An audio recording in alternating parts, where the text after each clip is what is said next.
जिसमें सोडियम कम हो उस नमक का इस्तेमाल किया जाए। जो आयोडीन वाला नमक का हम इस्तेमाल करते हैं उसमें नमक की सोडियम की मात्रा काफ़ी ज़्यादा होती है, सफ़ेद नमक जिसको कहा जाता है। हमें 17 मिनरल यानी कि 17 पोषक तत्वों की ज़रूरत होती है। वो 17 के 17 पोषक तत्व हमारे सेंधा नमक में मिलते हैं, जबकि सफ़ेद नमक में वो 3 ही पोषक तत्व होते हैं केवल। बीपी बढ़ रहा है, दोबारा से किडनी जो है फिल्टर नहीं कर रही और ज़्यादा एसिड इकट्ठा होता है। इसी कंडीशन को मेटाबॉलिक एसिडोसिस कहते हैं। ये कंडीशन बेहद खतरनाक होती है। दुनिया भर की दवाइयों के बाद भी कंट्रोल नहीं हो रहा होता। ऐसे मरीजों का आयुर्वेदिक दवाइयों से, आयुर्वेदिक औषधियों से बहुत सी बार बीपी कंट्रोल हो जाता है। जड़ी बूटियाँ बहुत सी हैं जो आप घर पे ही प्रयोग कर सकते हैं। सबसे इम्पॉर्टेंट जड़ी बूटी है पुनर्नवा। इसका आप जो है इसको अर्क की फॉर्म में भी ले सकते हैं, इसको आप काढ़े की फॉर्म में भी ले सकते हैं।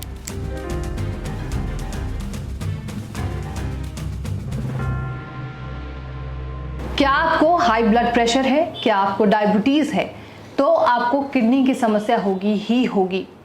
ये कहना नेशनल खबर का नहीं है। कुछ ऐसी मीडिया रिपोर्ट्स हैं जो ये कहती हैं कि 68% बीमारियां हाई ब्लड प्रेशर या फिर डायबिटीज़ के कारण होती हैं। आज भारत में 28% ऐसे मरीज हैं जिन्हें हाई ब्लड प्रेशर की समस्या है। वो लगातार दवाइयाँ ले रहे हैं, वो लगातार डॉक्टर्स के पास भाग रहे हैं, हॉस्पिटल्स जा रहे हैं, लेकिन उनके पास इलाज का कोई समाधान नहीं है। लेकिन क्या आयुर्वेद इसमें मदद कर सकता है? क्या आपको दवाइयाँ लेने की ज़रूरत नहीं पड़ेगी? ये जानना भी ज़रूरी है। और इसके लिए अभी हम मौजूद हैं कर्मा आयुर्वेदा में और मेरे साथ मौजूद हैं किडनी स्पेशलिस्ट हैं डॉक्टर पुनीत। बहुत स्वागत है सर आपका। Thank you.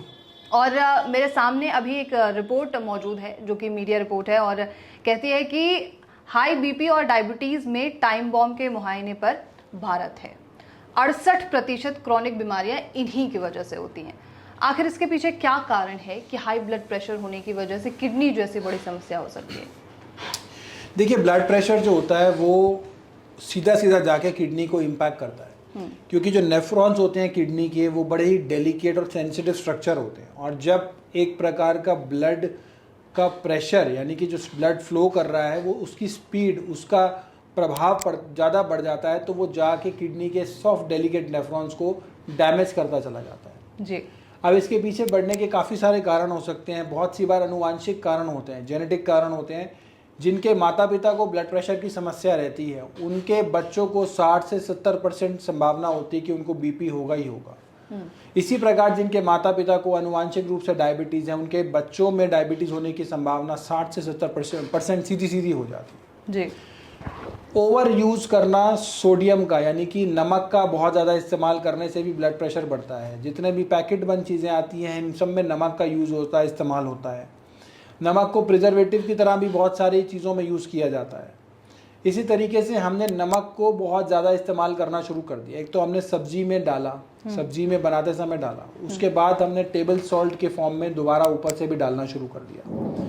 टेबल सॉल्ट का कल्चर वेस्ट से आया है, क्योंकि वेस्ट में वो सब्जी बनाते टाइम उसमें नमक नहीं डालते, टेबल के ऊपर सॉल्ट रखते हैं और सॉल्ट वो ऊपर से डाल देते हैं उसमें। हमने डबल डाल दिया, अंदर बनाते हुए भी डाल दिया और उसके ऊपर से भी डाल दिया। तो ये जो बढ़ा हुआ सोडियम है ये ब्लड प्रेशर को बढ़ाता है सीधा जाके हमारे।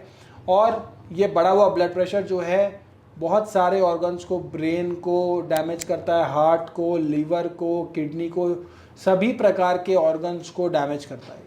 ये देखना पड़ेगा कि नमक जिसमें सोडियम कम हो उस नमक का इस्तेमाल किया जाए। जो आयोडीन वाला नमक का हम इस्तेमाल करते हैं उसमें नमक की सोडियम की मात्रा काफ़ी ज़्यादा होती है, सफ़ेद नमक जिसको कहा जाता है।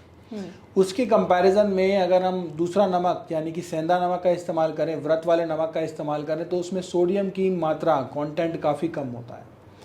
हमें 17 मिनरल यानी कि 17 पोषक तत्वों की ज़रूरत होती है। वो 17 के 17 पोषक तत्व हमारे सेंधा नमक में मिलते हैं, जबकि सफ़ेद नमक में वो 3 ही पोषक तत्व होते हैं केवल। तो हमें ये देखना पड़ेगा कि सेंधे नमक की ज़्यादा इस्तेमाल करें हम डेली यूज़ में, और सफ़ेद नमक या फिर आयोडीन वाले नमक का प्रयोग जो है वो कम करें। इससे भी सोडियम लेवल कंट्रोल रहेगा, ब्लड प्रेशर जो है वो बढ़ेगा नहीं, बीपी नहीं बढ़ेगा, तो साथ साथ वो किडनी को प्रभाव डैमेज नहीं करेगा, उतना ज़्यादा इम्पैक्ट किडनी पे नहीं आएगा। बिल्कुल। अक्सर देखा जाता है कि कोई भी किसी भी तरीके की बीमारी से मरीज डरते इसलिए हैं क्योंकि उन्हें दवाइयाँ लेनी पड़ती हैं, और बीपी तो इस कदर है कि वो 4 गोलियाँ, 10 गोलियाँ, 12 गोलियाँ वो बढ़ती चली जाती है। तो क्या ऐसा कोई तरीका है आयुर्वेद में कि बिना दवाई के इलाज है?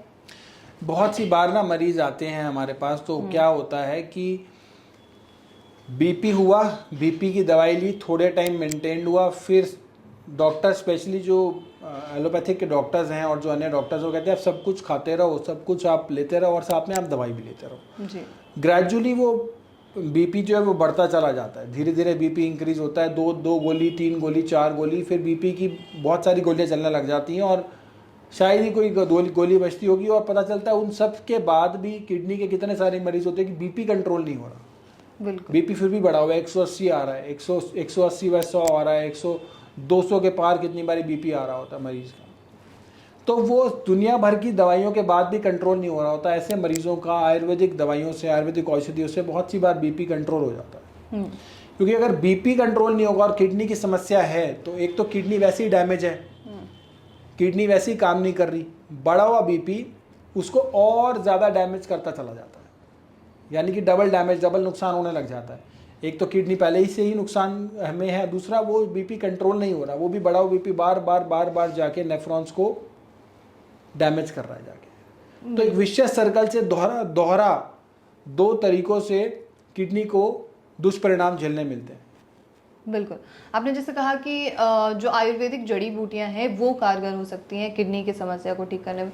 कौन सी वो सबसे अच्छी हम कह सकते हैं जड़ी बूटियां जो आप उपयोग करते हैं या देते हैं मरीजों को? जी, बहुत सी बार मैंने बताया भी है। साथ साथ जब बीपी मरीज का बढ़ता है तो एक मेटाबॉलिक एसिडोसिस के कारण भी होता है, किडनी फिल्टर नहीं कर पा रही होती, शरीर में एसिड इकट्ठा होता चला जाता है और फिर वो बीपी बढ़ रहा है, दोबारा से किडनी जो है फिल्टर नहीं कर रही और ज़्यादा एसिड इकट्ठा होता है।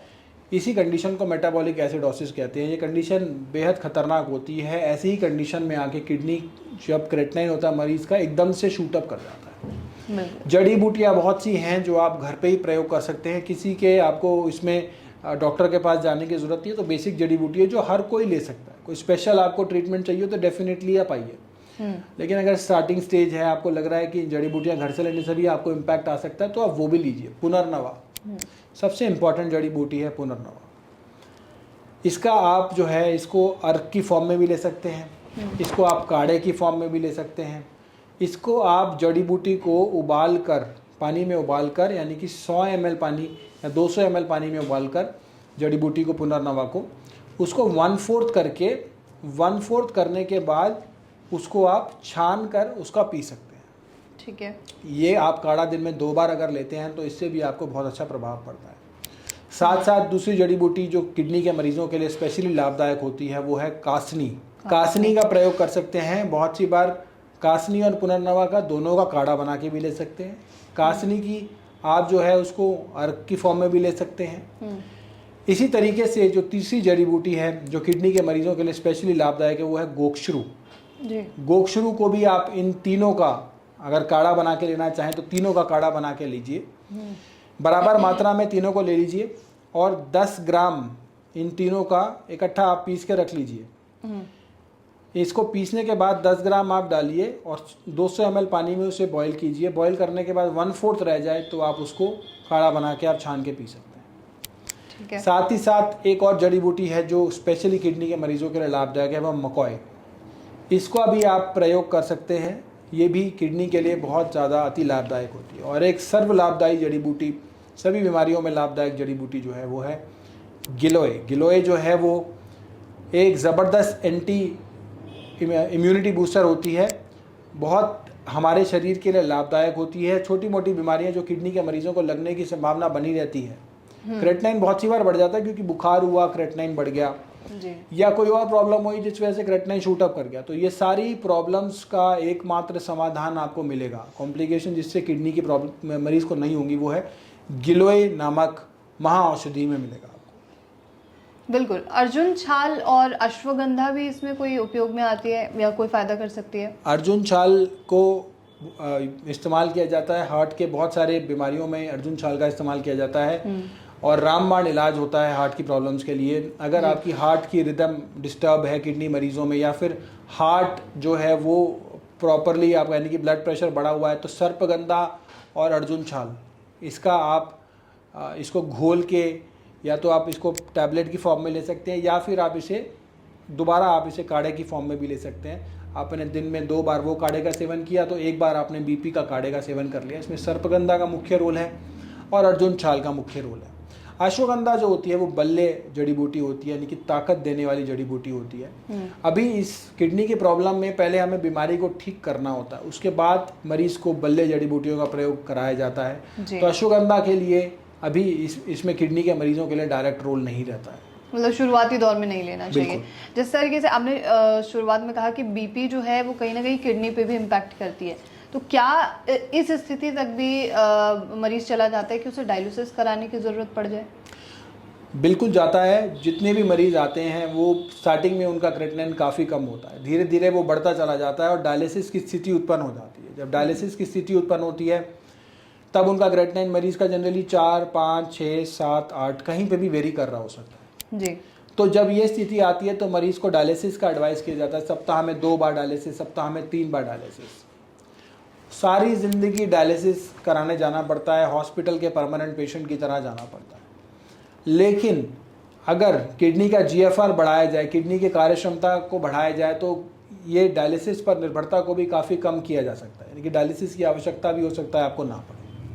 तो आवश्यकता है, ज़रूरत है कि आप आयुर्वेद की तरफ आइए। हमारी अपनी जो बहुत ही प्रभावशाली पैथी है आयुर्वेद, जिससे हजारों की संख्या में कर्मायुर्वेदा ने मरीजों को ठीक किया है, कर्मायुर्वेदा ने मरीजों का डायलिसिस को रुकवाया है। साथ साथ जो मरीज है जिनका ट्रांसप्लांट एडवाइस कर दिया गया था, जिनका क्रेटिनिन बढ़ा हुआ, उन सभी मरीजों में, किडनी के मरीजों में बहुत अच्छे और बहुत लाभदायक रिजल्ट्स देखने को मिलते हैं। सक्सेस रेट मतलब हम 70 to 80% मान सकते हैं? देखिए, डिपेंड करता है, सभी मरीज टू मरीज के ऊपर डिपेंड करता है, हम इसे जनरलाइज नहीं करेंगे। आप अपने किसी भी अपने आसपास के डॉक्टर के पास जा सकते हैं और वहाँ पे आप देखेंगे जाके, या किसी भी डायलिसिस सेंटर में अगर आप जाएंगे तो आप उन मरीजों से पूछिएगा कि जब उनको बीमारी का पता चला तो क्रेटिनिन कितना था, फिर उन्होंने एक पर्टिकुलर पैथी का इलाज करवाया, फिर क्रेटिनिन बढ़ता चला गया और बढ़ते हुए क्रेटिनिन के बाद वो डायलिसिस की कगार पर आ गए और डायलिसिस अब वो करा रहे हैं।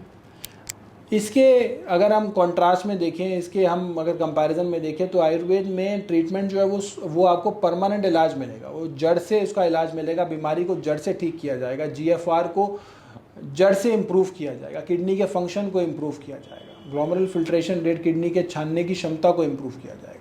ठीक है।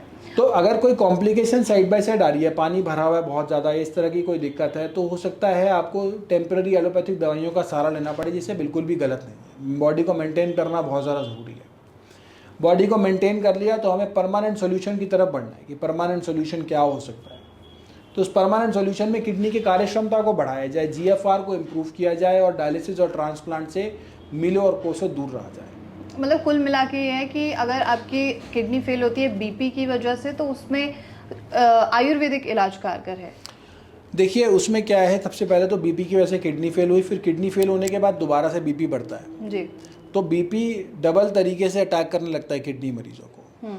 आयुर्वेदिक ट्रीटमेंट से बहुत अच्छे रिजल्ट्स देखे जाते हैं। मैंने अपने प्रैक्टिस में भी पेशेंट्स को देखा है कि किस तरीके से वो इम्प्रूव कर रहे हैं, किस तरीके से वो बीपी उनका कंट्रोल हो रहा है। लेकिन अगर एक चीज़ मैं ज़रूर बता दूं कि ऐसे कंडीशन में बीपी को कंट्रोल करना सबसे ज़्यादा बड़ी प्रायोरिटी होती है।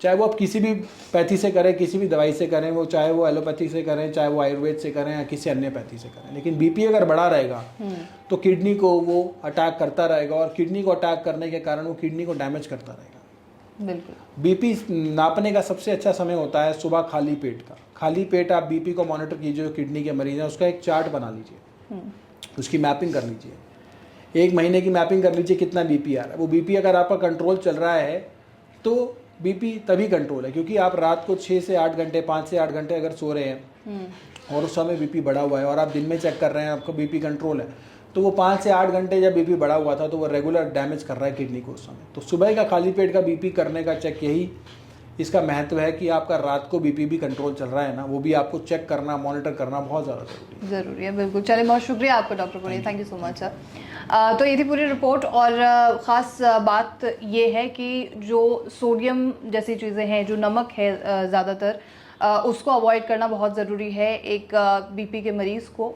और अगर आप चाहते हैं कि आप किडनी की समस्याओं से बचें तो अपना बीपी, डायबिटीज़, हार्ट की समस्या या किसी भी तरीके की अन्य जो समस्याएं हैं उन सभी को कंट्रोल में रखें। और आपके मन में अगर कोई सवाल हो तो वो आप हमसे ज़रूर पूछें, और ऐसे तमाम खबरों के लिए अपना आश्चर्य खबर के साथ बने रहें।